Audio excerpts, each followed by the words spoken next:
Hello, everyone. Thanks for being here. My name is James Burch. I am the executive director of the newly founded Black Solutions Lab. Give it up. I'm super excited to start this organization. This is actually the first presentation I'm doing under the new banner. It's important for everyone to know that before the Black Solutions Lab, I was with the Anti-Police Terror Project for 9 years. Built up the policy program there. And so the things I'm going to be telling you about today are things I learned and practiced as a member of the Anti-Police Terror Project. Two of my colleagues are here. Shout out to Keon. Shout out to Derek. Okay, first of all, we're going to set the stage for what we're going to do today. Right? You know, a lot of you have like a varied understanding of police budgets. Right? So we're going to go through some of the major topics that I think are most important in trying to dispel the myth that cops need all the money they get and that money has value. Right? So we're going to pick apart at that argument. But after doing that for 9 years, there are a bunch of pitfalls and ways that we can go wrong. Right? So the whole time, I want you guys to remember that we have to be the credible messenger when we're talking about police. Right? So for instance, if I go into Deep East Oakland tomorrow and I'm like, fuck the police, they don't do anything, we need to defund them. Right? A whole bunch of people are like, what are you talking about? Right? That doesn't mesh with my reality at all. What are we going to have? Because we haven't done any of the work. We haven't done any of the political education. And people aren't ready to go from A to Z without all of the letters in between. So what we're going to try to do here today is give y'all a starting place for each of you in your individual locations to build up a way of talking about police that we've learned really pierces through a lot of the bullshit. Okay. Okay, so we're going to start with the one. Right, okay, this is Oakland's adopted general fund budget from last year, from 24-25. Right, and you'll see that every year the police get over 40% of our budget. Right, so for every dollar that we're spending, over 40 cents goes to the police. Right, that means that all of the other programs that we care about, that we think are life-promoting, life-giving in our city, are in constant competition with police for funding, right? You know, libraries isn't fighting with human services, right? Those are negotiable, right? But they're all fighting with the police because to fund the police, we need to strip back every single other service that our city provides, right? Across the board, there is not a single department in the city of Oakland that is functioning the way it wants to. And the reason it's not is because of all of the money that we have to give to police. Like this year is a good example. In the city of Oakland, we're going to be talking about, again, a need for budget cuts, right? That's been the theme over the last several years, right? And so when we talk about cuts, the first part of the conversation is, well, we can't cut the cops. So who are we going to cut, right? Okay. Okay, so how do we get here, right? How do we get to a place where the police are getting 43% of our general fund, right? Well, the police have always been a priority, right, of this imperialist society that we live in, right? The vehicle to get and the incentives to get all of these dollars are relatively new, right? And we can thank, we can thank all politicians, but we really have to give credit to Bill Clinton. We really have to give credit to Bill Clinton and the '94 crime bill. Right? Things were fomenting in the early 90s before Clinton. There were definitely states were passing their own tough on crime, tough on sentencing. But in '94, the crime bill, as you can see here, really revolutionized the way we look at approaching people who have committed acts of violence or what we call property crime. Right? And so we went from treating youth like youth to treating them like criminals. Right? We went to a place where I think, I don't have it up here, I don't have the exact number, but I think the number of cops across the country went up by like 20 or 25% as a direct result of this. Right? And as you can see, you know, we started with a budget of about 100 million, and then as we tried to meet the incentives, right? If you link up with the local fusion center and give data to the feds and cooperate with them in their joint terrorism task forces, we'll give you money. Right? If you pass these laws, we'll give you these incentives. And so you can see Oakland just bought in. Bought all the way in. Let's do it. Right? This is how we're going to solve crime. Right? And Oakland wasn't alone. Right? Here are a number of cities with significant black populations that did the same, right? Okay, we need to buy in. We need to throw all this money at the cops, right? And then what happens when the feds give you money? Eventually it dries up. Those incentives aren't forever. And then you're left holding the bag. You're left with just a big fat police budget and no support coming from the federal government to pay for it, right? So we see, again, all of these numbers are fatal, right? These numbers here are fatal. You cannot run a city government with those numbers, right? You absolutely cannot. You can't fund the rest of your services if you're giving a third of the pie to the police. You literally can't, right? So when I say those numbers, I just want you to think about that. This means the city is doomed, right? This means the city is doomed and it's not able to function the way it should, right? And there are a bunch of ways that we can hide it. We can hide vacancies in departments. You know, we can freeze positions of certain staff. There's ways that they can hide the ball. But the bottom line is, a lot of our services are languishing, right? Because the general fund money that's going to these different partners. Right, and again, as you can see, it's just to underscore, it's not an Oakland problem, right?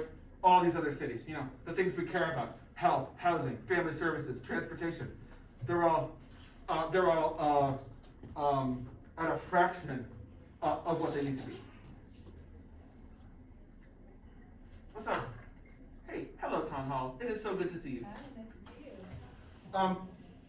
Okay, so Tom, we were just talking about the police budgets and how much money they get. You're very familiar, and how all the other services suffer because of it.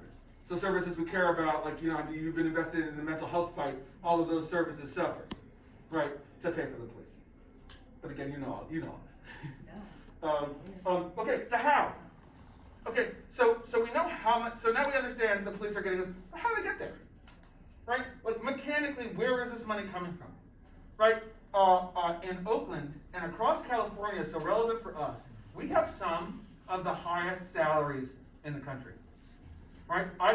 It's hard to find out because there's no analysis of total pay that lives anywhere. But I think we're number 2, and I think San Francisco's number 1 based on what I've seen. And I'm comfortable that we're both in the top 10 with other cities in California. Right? And so as a result, you can see not only do our officers make ridiculous amounts of money, right? They also make exorbitant amounts of overtime, right? The average lieutenant makes $120,000 in overtime. There's some lieutenants who make $180 in salary, and then they'll make $200 in overtime. They'll make more than their salary in overtime, right? And then other pay is the category for when they do, for a lot of things, but one of the things is when they do trainings for military equipment or other, like, federally assigned duties.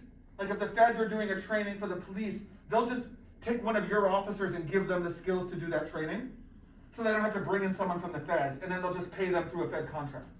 So that's how they get this other pay category, which looks kind of confusing, right? But the bottom line is, as you can see, the officers are gaming the system. And it's really, in Oakland and a lot of places where whoever's in charge of the shift is able to control who gets the money. And so when the lieutenants are controlling the shifts and who goes where, it's not a surprise that they're paying themselves out fat.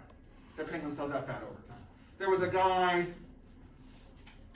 I'll find it at the end of this during Q&A, the person who assigned our special events, who assigned the shifts, made the most in overtime for like 3 or 4 years in a row. Because he would assign himself, he did it for himself, right? Anyway, I think it was like $600,000 he cost the city every year or something like that. Okay. Why is overtime so high? Right? This confounded us. Still there's a lot missing in the analysis because everything is deliberately opaque. The police don't want you to, the more we know about this, the more we can be like, this is a scam, right? That's the whole point of these conversations. We can point out how they're gaming the system and delegitimize the money that they're receiving, right? So the more we figure out about this, the better off that we'll be, right? So why is overtime so high? So we talked about the high salaries, right? But number 2 is contract exploits, right? Each city has like an MOU between the Police Officers Association and the city, and they're usually negotiated by one firm. It's like, I think his name's, I forget his first name. I try to block it out. His last name's Rains. He has a law firm that represents police in excessive force cases, and they also negotiate the contracts up and down the coast, right? And so they're repeat players in the game. So they know everything about police contracts. And they'll go into a city, right? And like the Riverside City Council will be like, oh, I wonder if this is a good, they don't know shit. They don't know anything. This is the first time they've ever seen this. They just got on the city council. Even if they've been on the city council for 10 years, they've only seen one contract go through. So they don't know anything about police contracts. So they get absolutely hosed. They get absolutely wiped by these experts who put in all these clauses, all this do-do-do, right? And at the end of the day, it is us who suffer, right? Is your city taking the police union contract negotiations seriously? Are they hiring a consultant and going live? No. No. In Oakland, what they do is they just say, hey, you guys want to raise? Cool. That's literally what they say, because this is the seventh consecutive, you saw how much money, this is the 7th consecutive year that the Oakland City Council has awarded the OPD raises. It was 3% every year, it was 3.5% every year. This is the last year of 3, this is the 7th year of consecutive raises. Right, and so all the numbers have just been skyrocketing. And even in attempts to reform anything, it doesn't matter when the numbers are going up that quickly. Right, because we don't just pay cops while they're alive, we pay cops forever. We pay their pension. And their pension in Oakland, because of these contract negotiations, is based on the last several years of their salary, when their salaries are the highest. And I told you that they plan who gets overtime, right? So if it's your last year, do they think you're giving them a little overtime or a lot of overtime? They will load you up. They will give you all the overtime. Why? Because that amount of money is locked in. Right? I think they take the average of 3 years in Oakland. Don't quote me on that one. But there's a formula to determine how much money your pension will be based on your last several years of being a cop. So they slam you full of overtime and send you on your way. And then we pay for it forever. Okay, so this is where we were until literally a year ago. Again, doing this for 7, 8, years of investigation, this is where we were. And then we started talking to people who worked in the city. We got some contacts in the city, and I'll talk about that later. And they said, hey, you want to know the big secret? Is we actually like this overtime thing. We pretend we hate it. We say all this stuff out loud. But the reality is, if we hire more cops, we have to pay them pensions for the rest of their life. So it's actually cheaper for us to pay fewer cops, give them overtime while they're alive, and then never pay, only pay that cop, right? So then I'll pay, instead of paying 2 cops for 10 years and then forever in pension, I'm only paying 2 cops or I'm only paying 1 cop, and I'm paying him the salary. I'm basically paying him the worth of 2 cops. He's doing 2 cops, he's getting overtime, and he's costing the city what 2 cops would cost at that time. But once he's done, I'm not paying 2 pensions forever. So the city was like, hey, why don't you chill on the cut the overtime talk, unless you want the police budget to go up, right? So it's a more complicated issue than, but again, if we started with contract reform, at least we could get all these numbers down some kind of way. Anyway, okay, so that's number 3. And then number 4, you would think if overtime was this big a deal, and we were losing, we're going over our budget for overtime 10, 20, 30, upwards of 30, $40 million some years, 50 even we hit, right? That they would be able to track overtime or discipline people who were abusing. No, they don't even know how to track it. No, finally, I think it was 2 years ago, they got on a path to put in an overtime, a new overtime system, which will be done sometime in 2026, I think, is what they said. The last auditor report, he was like, they're working on it. Right, but again, these are not serious people, and these are not serious, this isn't serious. It's gonna take you 2 years, right? If capitalists are losing money, losing tens of millions of dollars, but they're cool just waiting 2 years. We're in a budget crisis. We're in an emergent budget crisis. We're short $100 million per year. We could save so much money if we fix the system, but let's just take 1.5 years to fix it, right? It's because they don't give a shit, right? Because they don't want to get pressured by the police, right? We'll get into this later, but again, right, the whole thing is, all the things I'm telling you, city council members know. County officials know. They just can't go against the cops. They think. Or they'll get rolled, right? They're like, oh, I'm gonna lose my job.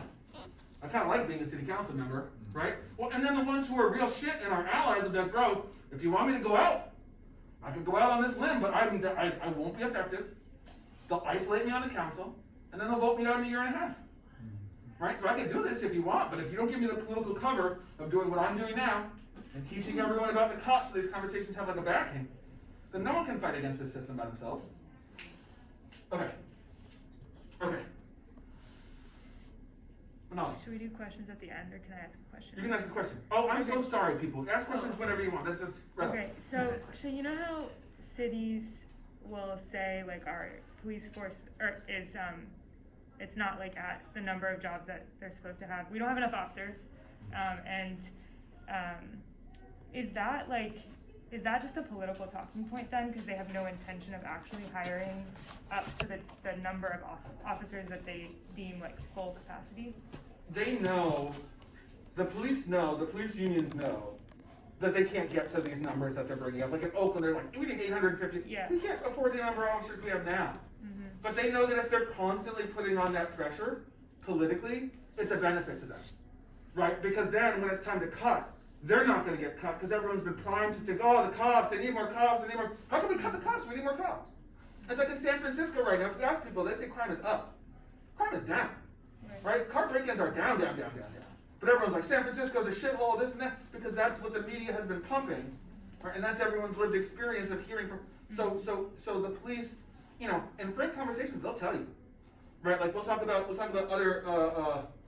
We have a panel on civilian crisis response next, right? They can't lose those positions because that decreases the size of their bargaining unit, right? And then that weakens them. And then what if they lose all those positions? Then they won't be able to flex on everybody anymore, right? So they just have to come out against it, right? Even they know they don't. You know, their cops don't even. You know, talk to some cops. They don't want to do, you know, some of the civilian responder stuff at all, right? Right? But then it's part of a larger strategy to get as much work as possible, right? So you can continue getting paid and continue to have this big chunk of money that allows you to have this bargaining power. Go ahead. Okay, next. Okay. So same issue in Richmond. Overtime is caused by the minimum staffing levels, and minimum staffing levels are part of the MOU process. And yet the MOU is in closed session and is not something that is publicly available. And so how do we infiltrate, how do we problem solve with a process that's blanketed in this shadow realm that we can't access? That's a great question. I have no success in that area, so I can't tell you anything that actually works. Right? What happens is we'll start making noise about it, and they'll go into closed session anyway. And then they'll come up with it like we not last time because they really caught us by surprise. But what they've been doing in Oakland is they'll open the contract early, negotiate it, and close it, right? To try to make it at a time when we don't expect it, right? And so we have never successfully. There's been, you know, the raises I'm talking about have occurred over I think 3 contracts, and every time we've been like, watch out, they're going to do the contract thing, and then we get smoked every time. And so, you know, the goal we're facing this again in 2026. We're facing it this summer. Right. Fortunately for us. Other people are mad now because their money is affected.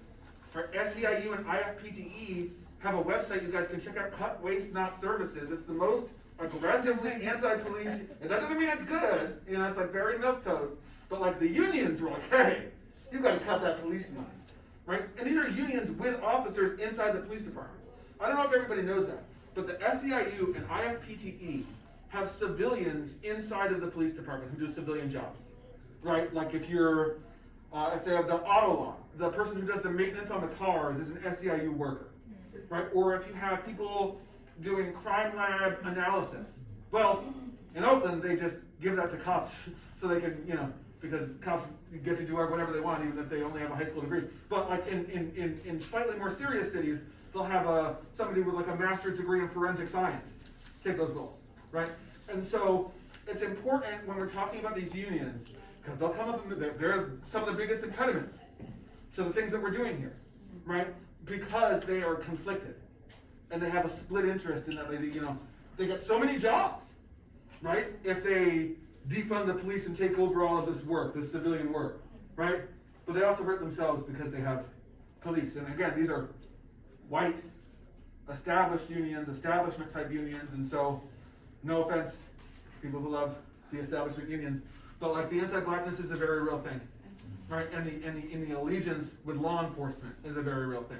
Well, you know, not because they love it necessarily, but because they understand that they got to be on that side of the thing, right? Right. If you come on our side of the thing, then you get right? Can you depend on us to be there forever and be consistent? No.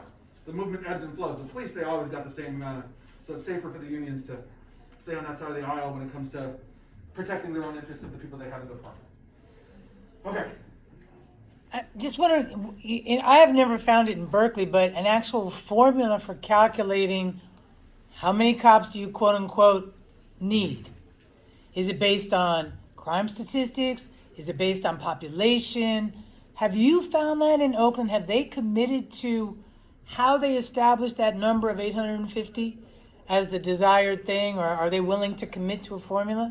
No, but we're gonna go,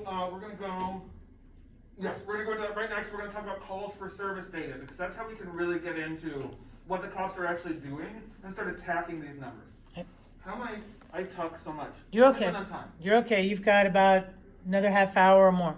Okay, great. Okay. Wow, it's better than usual. Okay, all right. So we did this overtime. Okay, overtime. What else can we do to get this information? I gave you a lot, but like, you know, obviously it took a long time to get that together. How can you do the same thing? Right? The first is we have to find people who are our friends who have city information. Right? Someone who works in the city council member's office. Amazing if you could find someone I had someone in the finance office for years, and I don't anymore. And my life is much worse because of it. Right? And so really, you know, it's really worth thinking about it. And then when we talk about people, you know, not, you know, doing, you know, center left or less radical jobs, was very radical to me to have someone in the budget office, right? The things they do on their day-to-day might not be but the information they gave us was invaluable, right? So you know, figuring out, you know, what lane we have is definitely important. Also, you can file Public Records Act requests if we're not getting through. Some of the areas we live in, we have no allies, right? You know, if we're in Bakersfield, it's gonna hard to find a champion on the city council, right? But you can also file PRAs. Public Records Act request, that is, which is a request that you submit to the city, and they're mandated to give you an answer, with a lot of exceptions. Okay, so we find out how it works, right? And then once we found out how it works, we have to document the scam, right? We have to get everyone to a place where you're talking about your police departments the way I'm talking about Oakland, right? I know it's like it's not. There's no mystery. It's a scam. Right? And I'm talking to you like I'm comfortable talking about this scam. Why? Because I am. Right? Because there's no part of me that thinks maybe some of it's legitimate, because we've spent enough time going through all the data that we feel that good about it. And I want that for you guys too. Because to be the credible messenger, to go into community, right, and to go into the difficult neighborhoods where crime is happening, right, and people need safety, and say, hey, the cops aren't the safety you're looking for, right? You have to really know your stuff, or folks are gonna, you know, they're not gonna be convinced. And then there's more that you need to do that we're gonna talk about later. And then field and media, right? Right. We need to be going door to door, seeing people, you know, in community, right? You know, in APTP we were blessed to be partners with Community Ready Corps, right, who is in the community. And so if you give them materials to give out, people are getting them in Deep East Oakland where other folks might not have access to. Right? You can't just start a budget nonprofit and then go in the hood and be like, hey guys, like you need to care about this. You know what I mean? Like where is your credibility? Right? Right? Why are folks going to be listening to you? Is that just some nonprofit shit, like they say in Oakland? Right? Or is this like a real thing that we're bringing to people? Okay. That's overtime. Is there anything else or any questions on that before we move on to calls for service? Can you speak to recruitment bonuses and incentives to hire? Yes. Yes. I think I can tell you that they're happening. Yeah. I can tell you that what we're facing is there aren't enough. The supply is a supply and demand problem, right? There's not enough supply of officers, right? For the demand for the endless departments, right? Even in the Bay Area alone, it's like every police department plus the BART police plus TSA plus all these other plus private security, right? How are you giving the best benefit? How are you competing with all these other jobs, right? Why would you want to be a cop in Oakland when you could be a cop in Pleasanton, right? Literally, why would you want? They all live out there. They don't live in Oakland. They go back to Pleasanton. Why would you want to be? You better. It has to be the money, or some other incentive, right? And so that's what we see departments doing right now. It's a race to the bottom. They haven't acknowledged that the models failed, right? That that saying we need 800 cops, you can't even get 800 cops, even if you have the money for it, right? So the model's failing, but they're not ready to address that. So they're just trying to throw money at it, and we're going to see that until we're in a budget crisis right now. We could see that for quite a while. We're going to see people getting desperate for quite a while, and I don't think it's until money's flush again that we might see folks realize that these high numbers aren't necessarily worth reaching, depending on where we are. Is that helpful? Yeah. Right. Okay. Calls for service. Okay. All right. There's too many I'm sorry. It's too many charts on this page. I'm not very good. Yes. Visual stuff's not my forte. But I went for it. Okay. All right. These are graphs of calls for service data.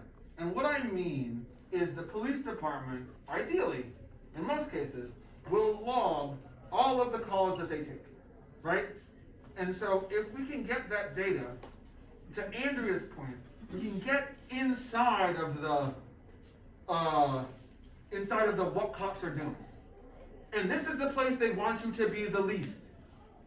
This is the place they want you to be the least. We've been fighting for calls for service data since 2016. We got it once, in a good way. We had a firm get commissioned to do an analysis, and it was bullshit.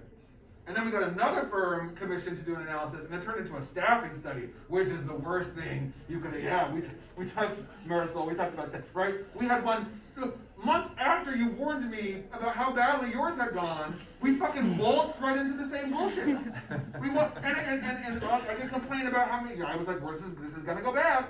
But again, calls for service data is specific, right? Staffing studies just say, hey, to do what we're doing now, completely, how much money would it cost? And so they're like, oh yeah, you're only responding to 70% of the calls for service, so you need a 30% more, you need 30% more cops. Done. There's your staffing study. Literally done, right? They might put some bells and whistles on it, but also think about the firms who they're getting to do this. These are firms who want to get more contracts to do more staffing studies. So do you think they're going to say you need less cops? No, they would never get another job, ever, right? They say exactly what everyone wants to hear. Yeah, you need a bunch more cops. Totally need more cops, there's not enough cops, you need 830 cops, that's our expert opinion. Numbers don't matter, right? Right? But what we really need to be doing is looking at what the fuck these cops are doing, right? Because if we look at what they're doing, we can start stripping away large categories of activity that have nothing to do with policing at all. Nothing to do with policing, right? Like, as you can see, in Oakland, it's 4.2% of their calls for service for acts of violence. And so that doesn't mean the amount of time, maybe those calls are a little longer, but like, maybe let's say that means that, less than 10% of their time is spent on acts of violence, right? Same for property at 6.9. All the things they talk about, all the burglaries, all the robberies, we're overwhelmed, we're overcome, our cup running. What? That's less than 15% of what you're responding to. What are you doing? What the fuck is medical? Right? Right? Well, fortunately, we're gonna get there. Okay. We got a company called AH Datalytics. It's Ben Asher and Jeff Horowitz. They're two former cops, which we didn't like. But now all they do is these calls for service studies. And at the time, they were the only ones doing it. They were like literally the only game on the market. It's like I think even Horowitz was like a former CIA agent, to be super real, just full interest. But now they realize that they can make much more money doing calls for service analysis. So that's what they do across the country. Okay, so what did we find out when we commissioned them to do a calls for service analysis, right? We found out that our cops, like cops across the country, are doing a whole bunch of bullshit, right? The medical was 23,000 calls where if you call an ambulance, they send a cop. Right? 99.9% of those calls are called category 0, I think, in Oakland, which means nothing dangerous happened. They didn't even write a report. Right? The police didn't have to write a report. Just some ambulance shit went down, nothing to do with the police. But still, they go 23,000 times in 2019. No one was like, hey, we need more cops. We should probably not have them do that and spend the hours that it took to go to 23,000 calls going somewhere else. Again, 99.9% statistically, basically every single fucking call was nothing. But they're still doing this today. Right? That's how they're making money today. Say mental health. 12,000 calls. Right? They make more of an argument there because people with mental health are dangerous, is what they say. Right? The fuck? Right? 12,000 calls per year? Improperly parked cars. 8,000, 9,000 calls per year. We got rid of some of those over time. We got rid of through grit and tooth and nail and determination. We got rid of several categories. We got if you parked in front of someone's driveway, they stopped sending a cop. And we got a abandoned auto abatement unit in the Department of Transportation. I haven't had a chance to check. I think the abandoned auto unit got cut in the last budget in the last couple months. I'm not sure. It's too much. I didn't even check. But I think that's what happened. But those, again, there's people for those roles. Animals. We send cops to deal with animals. Not animal control, mind you. Not the animal control officer who makes $90,000.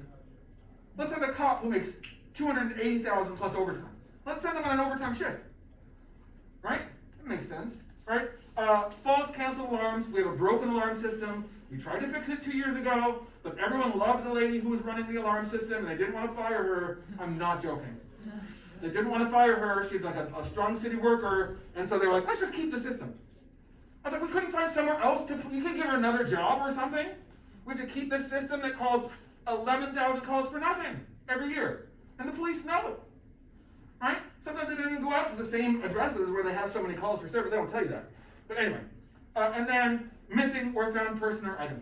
Or that. Again, this is just an example. There's way more categories. We have the whole list. Right? We have the whole list. And how ridiculous does this shit sound? Right? And so imagine yourself talking to your neighbors when they say, oh no, the police are so busy. And you say, if they're so busy, boom. If they're so busy, boom. Or they say, police are only doing the work they're supposed to do. Do you think police should be handling this? Right? With all the people who have been harmed, do you think police should be handling this? Right? Right? There's so many questions so many doors we can open with this data, which is why they will never let you have it. I have a question.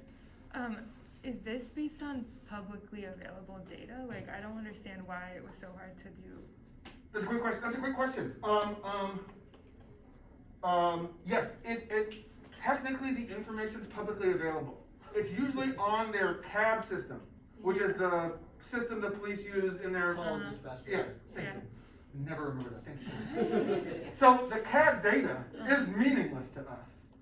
And so, and they'll say we need like some technology guy to even give you a readout of a year's worth of CAD data, right? And so, yeah, you could probably get it. Usually, it's been the last time we tried to get it, we thought it would be easier to go through an ally in the city council. Yeah. Just a lot of things happened. Politics were happening. It became difficult. The next time I try to do this, I'm going to let them know what we're doing, and then just start putting in the public requests. Yeah. And try to get the CAD data. But that's what you need to get. And then the CAD data needs to, then you need to commission someone. It's cost restrictive. Because then someone needs to analyze the CAD. Like I don't know how to look at the CAD data and have it mean anything. And maybe you might have more success as a data scientist and maybe there are other folks. But it definitely would require a level of expertise to be analyzing that data once you have it. Yeah, I was just gonna add, we did this in Sacramento, trying to get this through the Community Police Review Commission that I used to be on. Yeah. And they fought, not only they fought us tooth and nail, but they gave a lot of false information or whatnot, or things that they just obfuscate. And then even when we had somebody that was ready to do that and just look at the raw data and go through all of that, and had actual city council give direction to PD to do that, they still didn't. They ended up only giving us part of it. So it's it is a treasured source that they provide. So really, we need a make a process on how to get this data for people to follow. Definitely, and if there were, it is the key. Yeah. If there were a project of people getting it across the, because again, if you had, if you look, like when you just have 4 cities, and you start to see 4%, 4%, right? Then it's a what are we doing here situation. Right. Right? It's not Oakland's unique, it's a what are we doing here? And so, yes. And so if people across California were getting this data, that would help us in Oakland, right? And other places as well, for sure. John and then Marisol? I'm wondering how much in any of these places of police activity is not calls for service, like officer initiated or whatever else they do. Okay, that's a great question. Officer initiated are on these, is included in the analysis, and so here it's on view. They might call it proactive in other cities, they have different names for it. But this covers all of the times a cop is interacting with someone, right? So if they're in the office, that doesn't count that time, or if they're on a detail, at Burger King, doing security, those things aren't covered, right? It's when they have they're called for service, or they're driving through and they initiate a call is what they call it, when they see something and say, I'm gonna go deal with that.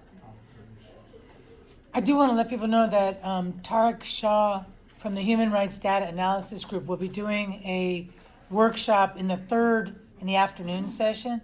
And so in terms of getting data, he's doing a great job of capturing publicly available on those open portals that only give you information for a month.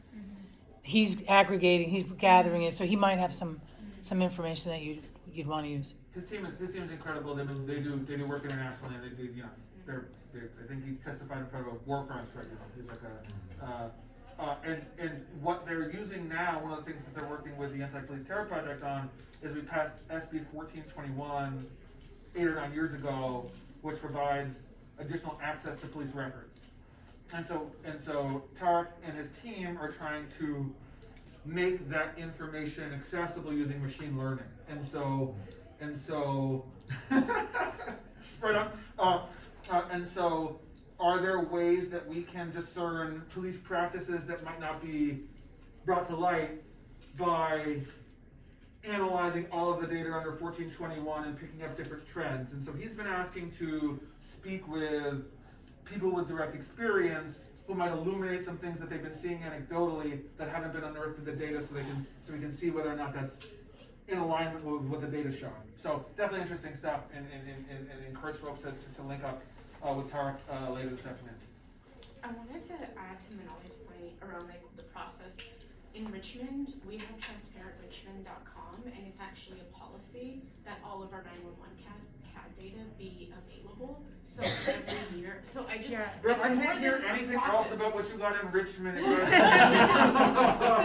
think it's something that's Because I was like, just constantly pulling for a one-off solution. It's like actually creating policies that are the backbone for consistently getting this information out, so that we're not begging every year for the same thing, but actually creating it. And it was through, it was part of the, I don't know if it was an ordinance, but it's definitely a policy. And we have analyzed the 911 data from recently with UCB for the last 5 years. We even did GIS tracking for all of them. And so I just think we need to think bigger. Definitely. Go ahead, go. Yeah, to that end, looking up public health research organizations to take a look at this.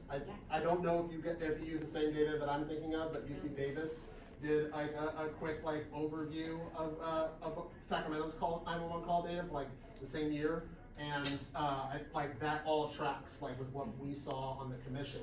And there's a state level organization, Public Health Advocates, that was was the organization that asked for the CAD data, been asking for it for years, kept getting stonewalled even through PRAs until the commission helped it and got a couple members on city council to get the council to direct them to share it out.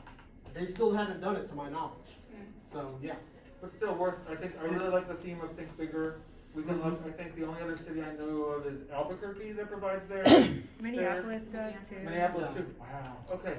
Community police review commissions, like make them, like get them to recommend, like that CAD data be shared publicly, and raw data provided to research organizations. Amazing. Well, I have something to add to this slide on how we fight. But I want to, and then just underscore the no staffing studies. Guys, staffing studies are the opposite of calls for service data. Staffing studies are what police use to say the opposite of this. Oh yeah, we need more cops. It'll never work out for you. Please don't. Okay. Is a staffing study different than a performance review? The same thing. Same thing, You'll okay. get the same results. Gotcha. Anytime they're getting a firm to do some shit, it's gonna be bad. All these firms are part of the bullshit industrial complex. and they will only get more work if they continue to say the things that these administrations want to hear. And so that's how the game goes. Okay, clearance rates. Clearance rates are hard to talk about. But they're important to talk about because I think when we're talking about the reality of what policing is and what they're spending their time doing, right? Okay, so let's talk about clearance rates. How low can they go, right? When we talk about what they call property crimes, below 1%, right, for some property crimes, right? The bottom line is the police are not good at all at solving property. Wait, first, what are clearance rates? Clearance rates are the rate at which what is defined as a crime is cleared. And by cleared, I mean that somebody is being held accountable in a court, or for some reason that person cannot be held accountable in a court, but we know that they did it, right? We know that they did it according to the system, right? So it's a check on the effectiveness of the system that they designed based on their own metrics, right? And based on their own metrics, they are failing, guys. They're getting an F grade across the board, right? The highest clearance rate is for homicide and manslaughter, and they get those right. They arrest someone and hold them accountable in a court of law, about 50% of the time, right? Right? Acts of violence, plummet from there. Aggravated assaults in the 40s. Other crimes are in the high 20s, right? And then when you go to property crime, those rates plummet, right? And so when we're having a conversation about burglaries, for instance, which have been very very popular in the city of Oakland, we need to be talking about what police can do in the face of these burglaries, and that's nothing. They don't solve burglaries, that's just a fact, right? The only way police can address a spree of burglaries or robberies is by concentrating a intensive amount of resources in that area that is unsustainable. We can see that happening in San Francisco right now, right? They said there's too many drugs being done in downtown. Let's clean up downtown, right? They run a bunch of raids. Everyone just moves down the street, right? They say you can't sell goods at 16th and Mission anymore. That's criminalized. They'll just move it to the sides. They're literally a street away, right? They're a street away from the hub because they can't, right? And so the myth that these ones, this is really what I'm talking about, because this is a lot of policing right here. The myth that police can do anything about is false, right? Is false. And the data reflects that across the country. Where does the data come from? Say again? This is data from the feds. Yeah. These are the uniform crime reporting. Per You can city. get this right? The cities have their own data, which will look different. They will define clearance rates differently. And so there can be a little bit of confusion, especially with something when the sample size is small. Like if you're dealing with murders in Berkeley, that number is small, so if there's two that are disputed, it's gonna look way different, right? Oakland, not so much, because our numbers are pretty high. It's, usually the numbers are around similar to who's doing the analysis. Important thing to note too about clearance rates, these are just arrests that police make. This has nothing to do with anybody's guilt or innocence, and it doesn't even cover whether the prosecutors reach a conviction. So your DAs, they're even more nebulous about this. But California DOJ has an Open Justice Data Explorer that you can get a lot of this info from, but it's really hard to look through. You can only look through it at a 10-year range or a single year range. But yeah, important to note, this is just arrests they make, not convictions or solving the crime. And it doesn't include things that are unreported. Right. Right, they'll use percentage of unreported acts of violence, right? Why are these dangerous, right? Because we talked about the cops' position, right? They're always talking from a position of, we don't have enough guys. We don't have guys out here, we need more cops. And so if we say, clearance rates are low, you're bad at your jobs, they'll say, we're not bad at our jobs, we just don't have enough cops. We need more cops, right? And so when we're engaging in the news, when we're talking about the news cycle, when we're engaging on social media, we're not talking about this that much, right? But when we're doing the deep work, when we're in community, right, when we're having longer conversations where we have an opportunity to actually explain ourselves and it isn't sound bites and gotchas, we're explaining this stuff, right? Because this is what the people in our community really want to understand. These are things that they're actually dealing with. I have a small business, we're getting robbed. I heard that they don't have enough cops to stop the robberies. Right? Can we have a real conversation with them about how we stop the robberies there? Right? Because it gets kind of messy, right? Statistically, if you have a camera on the front of your property, it deters robberies. Are we going to tell people to get cameras? Right? Right? What if the cameras identify someone who's committed an act and then they get arrested and then, there's a lot there, right? There's a lot there, right? But these are the real conversations that people are asking for right now. They're not asking to be placated. They're like, I'm getting robbed, what can we do about it? So if we're saying the police don't do this, we need to go hard on it and make sure they understand. And then we also have to, which we're about to get to, we have to provide some solutions. Okay, I see time, so. This ends at 11:45. Oh! Just kidding. All right. Got a little extra 15 though. This is great. Okay. After all we talked about again, I just wanted to revisit this, right? Maybe this 43% looks a little bit differently now that we know all the bullshit that comes, right? This big scam truck, right? And then we see poor libraries. Raise your hand if you love libraries. Everybody should have their hand. Can I ask a question about the 43 too? Yeah. That other side you showed us with all the other cities, it was closer to 30%, other than Milwaukee and Oakland. Yep. Why is it so much 15% higher in Milwaukee and Oakland? Oh, that's a great question. If I put more on the they really vary, anywhere between 25 and 50%. Okay. Right? There are only a couple outliers that are up at that 50%, but I know that Oakland's so high because we pay our cops so much money. Since we have some of the highest salaries in the country, right? The same level of service that you get in another city costs, significantly more. Okay. Right, but again, each city has its unique pathway to how they screwed themselves, into a situation where they're paying cops this much. Like a lot of the few cities that I've looked at in depth, you can look at what happened in 2008 with the financial crisis, and then what happened after that really sets the police funding on its trajectory. Okay. And so, for instance, in Oakland, we promised all the other unions they would get their get back at that point. Hey, everyone's gonna take cuts. Then we're going to give everyone back their money when we get there. We only gave the cops back their money, right? And so that's why our numbers look. Oh, and also nobody likes to talk about this. We have a huge fire problem too. Fire salaries are out of control. I'm all for people getting paid a lot of money, but when firemen are getting 220, 240, having similar overtime issues, it's just not. We can't do it.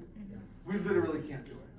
Right, and so when we look at these together, and it's 65% is just police and fire with no services for people, what are we doing? Right, what are we doing? In Sacramento, with fires added, it's at 30%. Police is about 39%. It comes out total to about 73% of discretionary dollars go to fire and police. And to the point around places in the Midwest, why it's so high. As a native Midwesterner, like, it's hella white out there, especially in Wisconsin, and Milwaukee is hella black. Like, cities like Milwaukee are hella black. So it's something to look into as well. Yeah, right on. Thank you so much, Keon. I definitely tried to highlight the black cities because those are the ones where the numbers are higher than some of the places we find as well. Okay, in the interest of, okay, so yes, back to this budget. So how do we talk about these things, right? How do we talk about these things? How do we talk about libraries? How do we talk about parks and rec, right? I'm gonna be frank, like for the last 5 or 6 years, like we haven't been doing the best job, right? How many times have I heard the sentence like, we need investments in life-affirming programs like mental health, housing, health? Great, that's true. But is that gonna help my neighbor in East Oakland actually have a solution to getting robbed? Because that's what they want. They want a solution, right? Yes. Right? So I started the Black Solutions Lab, y'all, let's go. Right? But seriously, people want to know how you're gonna solve their problem. We have this crisis where the right said it was all cops, and that was rejected. And then the left was like, hope and change, and like, and defund the police, and we'll give you all this stuff. And we didn't deliver shit. We didn't deliver anything. We give them nothing. And that's not just our fault in this room, right? Neoliberalism is a primary factor, right? Liberals play their part, right? Right? They gaslight the public into thinking that they're giving these services and they don't exist, right? Yeah. So everyone's like, so after 2020, we have the huge backlash. And everyone's like, fuck the left, they don't know what they're talking about. We're going back to law and order, right? But now we have this moment where law and order is not working, right?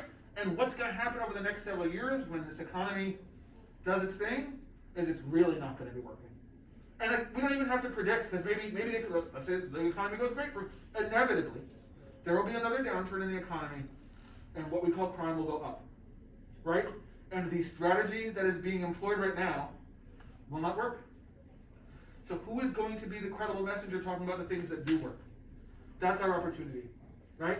But we can't be saying we just need better services without being very specific about what they are, driven in implementation, and then dogmatic in look at the service I provided, look what it's doing, right? The other side does that. They dunk on us all day when they get a win.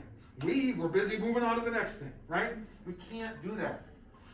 We need to say, hey, right, this program works, right? I got these folks to study it. Here's the data, right? We need to, continue this project, and we need 10 more, right?